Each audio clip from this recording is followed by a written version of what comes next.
Bismillahirrahmanirrahim. Assalamualaikum warahmatullahi wabarakatuh. Selamat pagi anak-anak, berjumpa lagi pada channel Pak Guru SD. Pada video pembelajaran kali ini kita akan belajar tema 7, perkembangan teknologi. Subtema 2, perkembangan teknologi produksi sandang.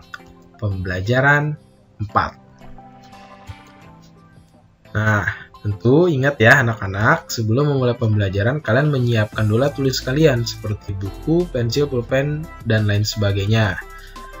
Setelah itu, kalian berdoa menurut agama dan kepercayaannya masing-masing agar proses pembelajaran dan kegiatan kita hari ini dapat dimudahkan serta bermanfaat untuk kita semua.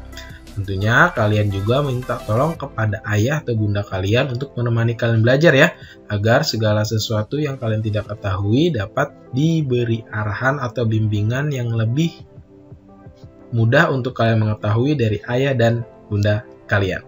Oke, kita mulai pembelajaran hari ini.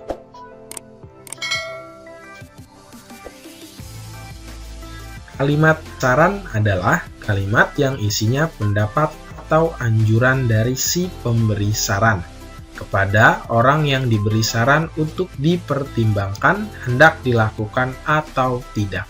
Ingat ya, kalimat saran itu adalah kalimat yang isinya pendapat atau anjuran ya dari si pemberi saran kepada orang yang ingin diberi saran. Kalimat saran biasanya disampaikan dengan menggunakan kosakata seperti sebaiknya, seharusnya, hendaknya, lebih baik, semestinya, dan lain sebagainya. Tentu orang yang kalian beri saran itu memiliki pertimbangan mengenai saran yang kalian berikan itu hendak dilakukan atau tidak. Kalian tidak boleh memaksakannya. Yang penting kalian sudah memberikan arahan yang baik kepada orang yang kalian berikan saran. Nah, di sini ada sebuah teks yang berjudul jenis-jenis pakaian. Lani sedang mengamati pakaiannya. Ternyata ia memiliki banyak jenis pakaian. Ada pakaian yang ia gunakan sehari-hari. Ada juga pakaian yang ia gunakan pada waktu tertentu. Salah satu jenis pakaian Lani adalah seragam sekolah. Lani mengenakan seragam saat pergi ke sekolah. Sepulang sekolah, Lani mengganti baju seragamnya dengan pakaian rumah. Lani memiliki beberapa jenis pakaian rumah. Lani memiliki baju yang dipakai untuk berolahraga. Lani mengenakan baju olahraga yang sesuai dengan ukuran tubuhnya. Bahan baju olahraga Lani mudah menyerap keringat. Lani dapat bergerak bebas dengan baju olahraganya. Lani memiliki beberapa baju yang digunakan untuk waktu tertentu. Ada baju hangat yang digunakan saat udara dingin. Ada juga gaun yang biasa digunakan saat pergi ke pesta. Nah, seperti pada gambar ini ya. Sini ada beberapa pakaian yang digunakan untuk beberapa kegiatan tentunya ya.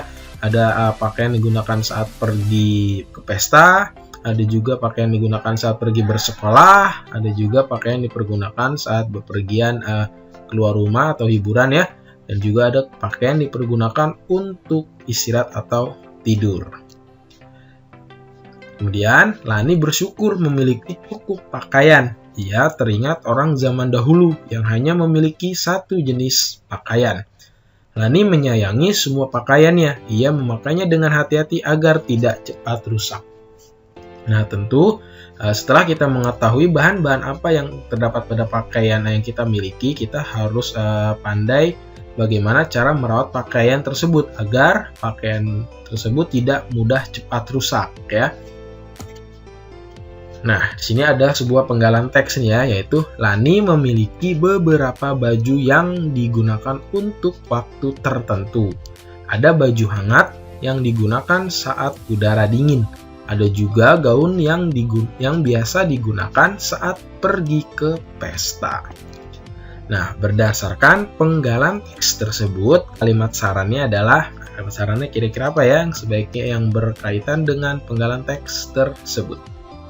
Jadi, Pak Guru mencontohkan di sini adalah sebaiknya kita mengenakan baju sesuai dengan kebutuhannya, dan memilih bahan pakaian yang tepat. Nah, tentunya apabila kalian ingin pergi tidur atau istirahat, nah maksa kalian tentu menggunakan pakaian tidur ya. Terus juga kalian apabila ingin pergi ke sebuah pesta, tentu kalian menggunakan gaun. Jangan kalian pergi ke pesta menggunakan pakaian tidur, tentu itu bukan pada tempatnya ya. Maka kalian akan menjadi pusat perhatian di pesta tersebut. Dan juga setelah kalian mengetahui pakaian yang kalian gunakan itu cocoknya di tempat apa, tentu kalian juga harus mengetahui bahan pakaian tersebut itu dari apa. Dan kalian dapat merawatnya dengan baik agar pakaian tersebut tidak mudah cepat rusak. Oke. Nah, selanjutnya, manfaat keberagaman di rumah. Oke. Tidak hanya perbedaan kegemaran ataupun makanan kesukaan. Di dalam keluarga juga terdapat perbedaan sifat, kemampuan, atau keterampilan. Nah, tentu setiap orang itu memiliki keberagaman ya, perbedaan dari setiap individunya. Perbedaan di dalam keluarga membuat hidup lebih berwarna. Nah, jadi apabila memiliki perbedaan, hidup menjadi lebih berwarna. Jadi kalian itu tidak harus memiliki satu kebiasaan atau enggak satu kemampuan atau enggak satu keterampilan. Lebih baik itu beraneka ragam. Jadi kita bisa saling mengetahui kemampuan yang kita miliki dan kekurangan yang kita miliki. Dan juga kita bisa saling sama-sama belajar mengenai kemampuan, keterampilan, dan lain sebagainya. Contoh manfaat keberagaman di rumah. Dengan adanya keberagaman sifat dan karakter di rumah, setiap anggota keluarga dapat mengetahui dan memahami sifat setiap anggota keluarga.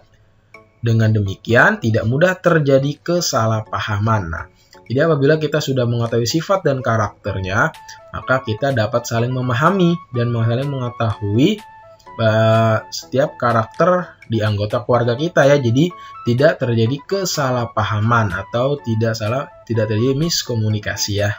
Oke, selanjutnya, adanya keberagaman dalam keluarga dapat mengembangkan sikap menghargai, menyayangi, dan menghormati perasaan orang lain. Misalnya nih seperti pada gambar, sifat adik yang periang dapat menghibur ketika kakak bersedih. Dengan demikian kita hidup rukun dalam keluarga yang harmonis ya. Jadi contoh misalkan ada seorang kakak nih sedang murung ya, sedang sedih gitu. Ternyata adiknya itu periang, adiknya itu mudah menghibur. Maka kakak tersebut apa? Tentunya akan menjadi periang atau tentunya akan menjadi kesedihannya itu tidak berlarut-larut karena sudah dihibur oleh sang adik. Nah, jadi dengan demikian kita hidup rukun dalam keluarga yang harmonis. Perbedaan kemampuan dalam keluarga bermanfaat ketika kita bekerja sama. Misalnya, kerjasama ketika membersihkan rumah. Dengan bekerja sama, kegiatan yang dilakukan akan menjadi lebih cepat selesai. Nah, seperti pada gambar ya, contoh. Setiap orang itu memiliki keberagaman kemampuan masing-masing ya. Seperti ibu itu pandai menyapu dan mengepel, karena ibu itu orangnya teliti, rapi, dan bersih. Nah kan, kemudian itu ada ayah. Ayah itu pandai memperbaiki rumah, apalagi ketika rumahnya bocor atau rumahnya itu terkelopet cat rumahnya, maka ayah itu pandai dalam menata kembali rumahnya, seperti memperbaiki atap rumahnya, kemudian mengecat kembali rumahnya yang tadinya sudah terkelotok catnya, seperti itu ya.